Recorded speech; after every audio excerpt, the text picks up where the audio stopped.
Hello friends, అందరూ ఎలా ఉన్నారు? బాగున్నారా? ఈ వీడియో అయితే 2 సంవత్సరాల క్రితం వీడియో అండి. అప్పుడు వీడియో ఈరోజు ఎడిటింగ్ చేసి మీకు అప్లోడ్ పెడుతున్నాను. అందరు ఎలా ఉన్నారు ఫ్రెండ్స్? అందరికీ గుడ్ ఈవినింగ్.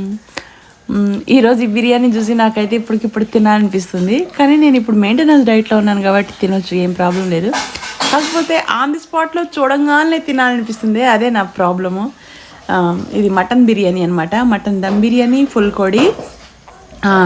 ఫుల్ కోడి ఫ్రై, తర్వాత మటన్ కర్రీ, చికెన్ గ్రేవీ, ఇవన్నీ ఆ రోజు అప్పట్లో అలా చేసాము. అప్పట్లో అది మా శిరీష వెయిట్ లాస్ రిజల్ట్స్ అప్పుడు చేశా, నాకు కరెక్ట్గా గుర్తు. సో అయితే ఎంత బాగుందంటే బిర్యానీ సూపర్గా ఉడికింది. ఈరోజు అయితే ఇంట్లో ఏదో ఒకటి తయారు చేసుకొని అర్జెంటుగా తినేయాలి. ఫ్రెండ్స్, మా ఇంట్లో శుభకార్యాలన్నిటికి కూడాను సీనియర్ అయిన పూజారి గారిని సంప్రదిస్తూ అన్నీ చేస్తూ వచ్చాము. మీ ఇంట్లో పెళ్ళిళ్ళు కానీ, అలాగే ఏదైనా శుభకార్యాలు కానీ, పిల్లల్ని విదేశాలకు పంపించాలన్నా, జాతకాలు చూపించుకోవాలనుకున్నా, ఇతర దేశాల్లో ఉన్న